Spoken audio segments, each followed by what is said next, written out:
Everybody, this is Moving the Needle, digital transformation in the accounting channel. And I'm joined today by John Higgins, my co-host from Higgins Advisory. And we have a very special guest today, Roger Knecht, who's never been on the show before and but is a longtime friend and colleague in the accounting profession. So, John, how are you doing today? I'm doing well, Gaynor. Thanks for putting this together. Looking forward to our conversation with Roger. As I've learned a bit about Roger's Universal Accounting Organization, it sounds like they're helping to move the needle with personal skills development. So a lot of times we talk to technology providers, so I'm really anxious to hear more about Roger's organization here. Yeah. So, Roger, do you want to take it away and introduce yourself and what Universal Accounting Center does? Certainly, I appreciate this opportunity. Thank you both for having me here. We happen to be a post-secondary school for accounting professionals. So I'm basically working with those individuals that would like to really excel in their career, get those additional trainings that would assist them to better service their clients. We focus on what I refer to as building the premier accounting firm in the area, offering quality services, and more importantly, getting paid what they're worth. So our intent is both not at just the skill level of debits and credits, doing tax returns, but also at the soft skills, giving us basically the marketing, the selling, the pricing strategies that are essential to build that premier firm. Yeah, it's amazing what you're doing. I know I went to your conference, GrowCon, Yeah, a couple of years ago and was really blown away because I work with so many firms and see them struggle with what the business strategy is. And you have a whole map process and model that you lead people through. Can you tell us a little bit about that? certainly. Well, I think it begins with the mindset. One of the things that I believe a lot of us struggle with is the accounting professional has that skill. They can do the financials, let's say.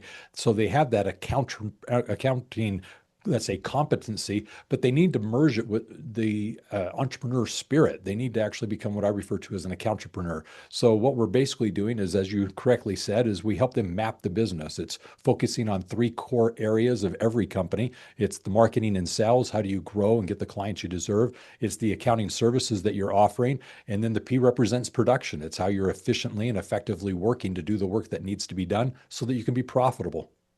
Mm. And that's something that a lot of firms are, I would say, struggling with now with the advancement of AI and all of this automation. So, what are you seeing like with your curriculum and your students?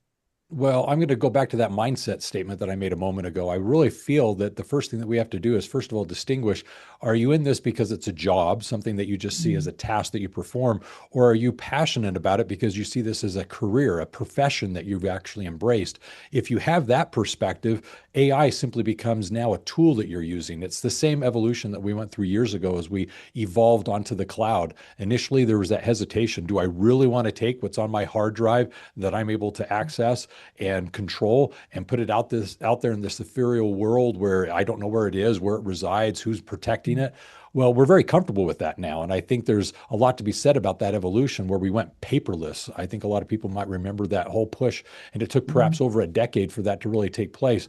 Well, that's behind us now. And look how much more we're able to do. A lot of us are very benefited by the remote work that we're able to do because we can do it anywhere. Well, nobody's pushed back against that today. We don't argue with the smartphones that we carry around. So I think AI is that tool that we can definitely leverage to our advantage. The question simply becomes, are you really of that opinion that it's going to replace you? And do you see it as a tool? And that's a whole nother conversation, I think. It's interesting when you use the reference there to like going paperless, moving to the cloud, because I've Yeah. been in the profession helping educate CPAs and accountants on technology. And boy, when the spreadsheet came out, that's how far back I go. It was like Yeah.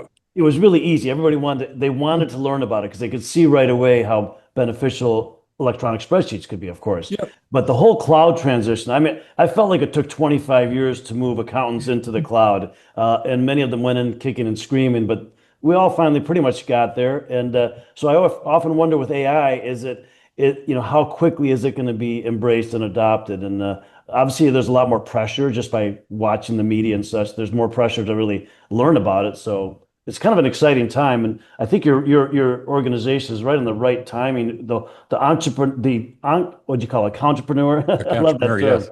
I mean, because I believe I'm one who believes we are in the era of entrepreneurs, right? I mean, Yeah. it's you've got all these tools at your disposal, and just a matter of bringing it all together. So I would expect your business is going to continue to grow very successfully in this environment. Well, thank you. Obviously, I do as well. And I think one of the things that's very powerful for us as accounting professionals is to understand that CPE has its place. Just like you wouldn't go to a doctor who went through their degree, got their doctorate, and started practicing, and then said, I have no need to go back to medical school and do any Mhm. trainings. I'm going to do the very things that I'm doing now because they're effective for the next 10, 20, 30 years. If you went to that professional and actually, as a doctor, had them prescribe to you a remedy, a training, a fix, or a surgery that was done 20 years ago, you'd be a fool. There are evolutions that occur, and we as a profession are no different. CPAs have continuing education for a reason. Things are evolving and changing, and there are things that we do differently today, not because debits and credits have changed, but because the accounting profession has evolved as to how we best service our clients. And so if we recognize that that evolution is taking place, that person that is maybe going through college today, or maybe that CPA who's been in business for 20 years, they just need to understand that 5 years from now, accounting is just going to be done differently. The services that we're providing to our clients are still based on financials, but how we deliver those and how they're utilized is perhaps going to be different a year from now than today. Yeah, and to that point, Roger, I'm sure you talk about this as well with the accountants that you're serving, is that clients are going to be expecting something different. So, there's no hiding from from this anymore if you want to have a profitable business. Well, let's just put it from the business owner's point of view, like you mentioned. A true business owner in that entrepreneurial mindset wants to use this information, but for so many years they didn't understand how it was useful in making business decisions. We've always said accounting is the language of business, but what does that Mhm. really mean to that business owner as they're dealing with the day-to-day operations of their company? Well, I do feel like you just said it's going to become more easily and readily available for them to use in the decision making. So no longer is it historical. It's no longer recording a transaction that happened a month ago. What we're doing is we're actually dealing with not just closing the month maybe on a monthly basis, but maybe we're closing the books on a weekly or daily basis because the technology affords us that ability. This is powerful because now it's not just the fact that I have on my phone access to the bank account and I can see where my funds are. I'm able to literally look at a dashboard and see various things as it relates to the accounting. And this is powerful information that's present. Well, imagine now taking that as a business owner and using that information to make real-time decisions and future planning. I can now do forecasts and budgets more in a practical sense, not because we as accounting professionals love to dabble there and place our time in that. It's the business owner expecting that of us in the relationships that we have with them. So I think your point's very valid. Mhm. Roger, what would you say is the typical candidate that comes and seeks out your services? So it varies. We're a post-secondary school, so we have a variety of individuals that go through our training. So I'm going to keep it simple. About a third of the individuals that go through our training have no prior education in accounting. They see it as a profession they'd like to go into, and they don't have the luxury of going to a 4-year, 6-year degree program. So they want to get into the profession and avoid taking American Heritage. They want to avoid taking Mhm. PE. They want to avoid taking maybe that chemistry class. That being the case, they have typically an employer that's taking a family member, somebody that's proven themselves as a loyal employee, and trains them up into accounting. And they're on that pathway to become that bookkeeper, that tax preparer. The second is a group of individuals who happen to have done accounting. They've had their 5 years or so in the profession, but never got formally trained. So they don't have Uh-huh. those credentials, such as a degree, to advance in their career. And they're finding that they're being held back in their promotions because they just don't have that formal training. Well, we're able to give them that third party validation and train them and certify them in certain skills that allow them to excel in their career. But here's the real specialty. We work with individuals that are owners of accounting firms, individuals who want to build what I refer to as the premier accounting firm offering quality services. And as we work with those owners, it's helping them adapt from that accounting mindset into that entrepreneur mindset. And we're helping them actually now bridge that gap to now see their business not just as a job, but now they actually are running a company. They're building equity in their business. They're looking at an exit strategy as it relates to their accounting company. And that whole mindset shift is quite powerful because it gets beyond just the accounting, tax preparation services. It gets into marketing, selling, pricing, mental health, just a variety of things that really make up that entrepreneur I spoke of earlier. Yeah. So is it for those folks particularly, is it like an ongoing, over a period of years, you would just take a certain class from here and there to get to a point, or do you have like, is it a boot camp? How do you do that? Wow, it's actually kind of involved. Why? Because yeah, you could just go through a few of the classes that we offer, a day class, a week class, a 4 week long program that we have, and that would be perhaps sufficient to meet your needs in your current situation. Other individuals are a little bit more aggressive and they want to participate in our community and they attend our GrowCon conferences. Gaynor pointed out they come annually to kind of interact with their peers and try and see what's going on within the profession. But we even have an elite group, and something that I never speak of, but because you asked of it, I'll mention it. We have a business mastery program where we actually hand select individuals within our community and bring them into a close group of individuals where we help them build their firms. And this close group of individuals is really something that I'm very involved in. And as a business mastery group, we essentially help them build this premier accounting firm that I've spoken of. Oh, And that's very interesting. Yeah, I'd Yeah. like to learn more yeah, I about mean, that. I think that's really what struck me when I went to GrowCon the first time was that like you are a business master, Roger, and I don't say that lightly. I was like, wow, like he really understands the entrepreneurial mindset and how accountants need to shift. But not only that, because lots of people talk about it, you have like a actual like is a very deep system for moving people along. And for me, being a business person as well who helps accountants, I was like, this is what the people need. And so, what was your background coming into this? You want to Well, just share a bit about that? Well, thank you, first of all, for that compliment. I appreciate it. It's a lot of hard effort and work that goes on by not only myself, but my team, but it's also because I believe in the profession. And I'm going to answer Mhm. your question in two parts. There was a conversation I had years ago at a conference, and we were discussing bookkeepers, solely bookkeepers, and how the profession was literally trying to take it out of a job mentality into that of a profession, that bookkeepers needed to be treated with more dignity. And this was nearly 20 years ago. And I just look at the bookkeeper profession today and see that it is something that people are proud to hold their heads high and say, I am a bookkeeper. And that's fascinating to me because I saw the evolution of that in the accounting Mhm. world. And I couple that with the fact that my background actually isn't accounting. My Mhm. background happens to be back in my college years. I went through communications, and that was my Mhm. degree. And through that, I was introduced in the accounting profession being a headhunter. I was a recruiter. I was placing individuals on temporary assignments, doing job placement, and at the same time, hiring them for direct hire opportunities. It was a fascinating thing. My inventory was selling the accounting professional. Yes, slavery is dead to a point. My inventory was selling people. And really, what I was doing is I was helping individuals excel in their career, open doors for them, give them opportunities to Mhm. find things that they wouldn't otherwise experience. And I loved it. Well, it was because of that that I became familiar with Universal Accounting Center. And in the 90s, had the opportunity to find those graduates as being great resources to place on jobs. They were well trained, they knew accounting, and my hiring companies loved them as recruits. Well, I got more and more involved with Universal Accounting because I wanted more and more access to the graduates to put them on assignment, and that's how I made my money. Well, it was through that exposure and introduction that I got to know the individuals that were the principals of Universal Accounting, and literally in 1999 was given the opportunity to come on as an employee. That's the beginning of my career, and it's through that that I've had many of the roles or positions within the school and organization, so much so that basically 12 years or so ago I became president of the organization. So I'm the third president, and my background technically is not accounting, other than the fact that I was tutored by a CPA. I work for an accounting school. I teach accounting. I know accounting, and I'm very competent in it. So that's my roundabout way of coming into the profession, if you will.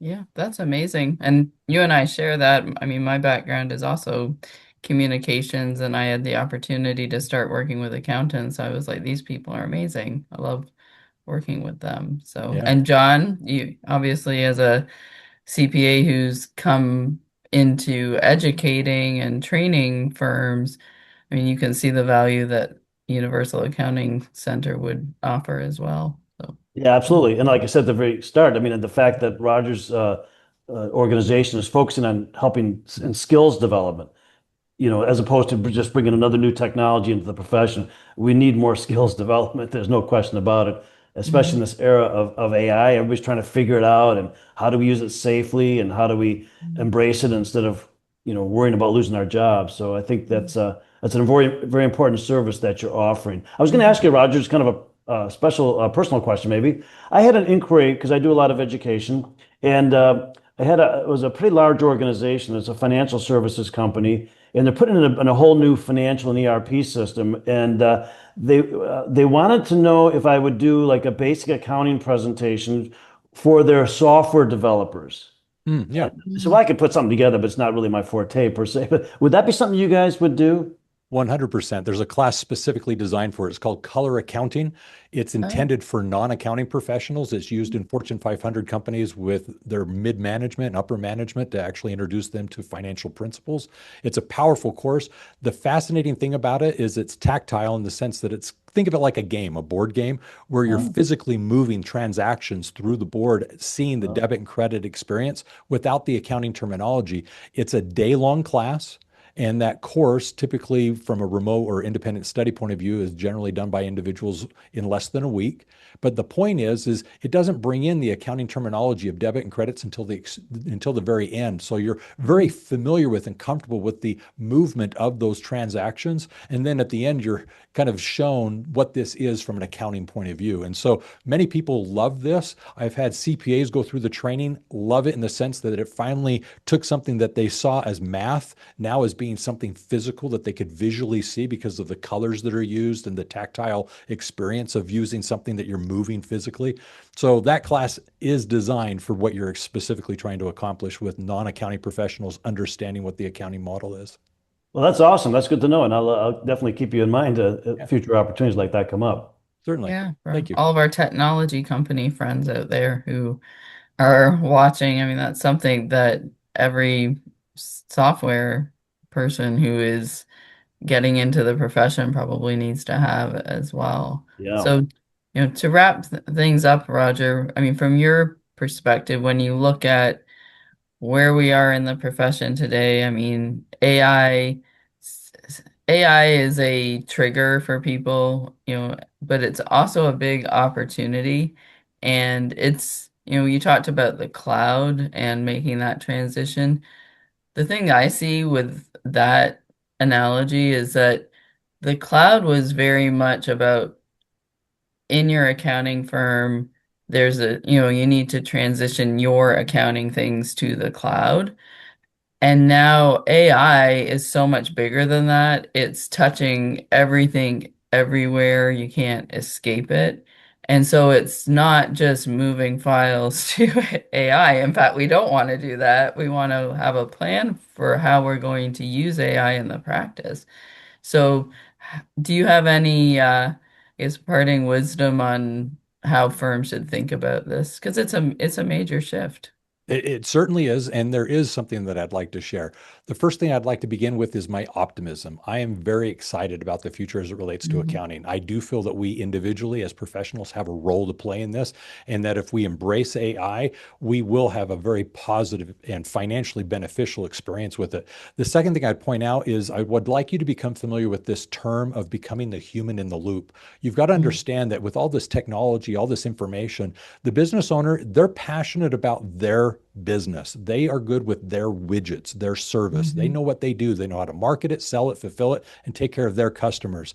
The accounting that's required to be done within their organizations, whether it's tax compliance or just getting, let's say, financial funding from venture capitalists or banking, all of that needs us as a human in the loop to actually fulfill that process of utilizing accounting effectively in that business. So the business owner wants us. They don't want to bypass us and get rid of us to go directly to AI. We're the human in the loop. We have the soft skills, the communications. We can help them understand and interpret. There is still a place for us in this experience, and we're not going to get bypassed. The third thing I'd like to point out is I do encourage accounting professionals to consider becoming this very important new role. It's a new role. It's that of an accountant, agent, manager. You need to become as capable of managing employees, other accounting professionals in your organization, as you are there running an agent in the AI world of accounting. Mhm. And so, if you just kind of see this not as a tool, but also perhaps as an employee. You've got to manage them, Mhm. train them, you've got to educate them, and as agents, bring them up to speed in the exact same training process, onboarding, skills training that you would actually Mhm. bring with a new employee into your organization. That same type of time, commitment, training is going to be needed to take this AI agent, build this and manage it and oversee it. The beauty of it is this is someone that you're going to build that's going to make fewer and fewer mistakes. They're not going to quit and leave and take your clients. I mean, there's a lot of positives here. And if you can just optimistically see this as a new role you're going to take on, then you're going to be fine. If you're overwhelmed, it's because you're trying to push back with the flow that's naturally going to evolve. You need to become the human in the loop, and you need to become an accounting agent manager. Yeah. I love that. I mean, I haven't heard many people talking about that, and I also think looking at which solutions you want to use to help you is important as well, and which resources. So, Yep.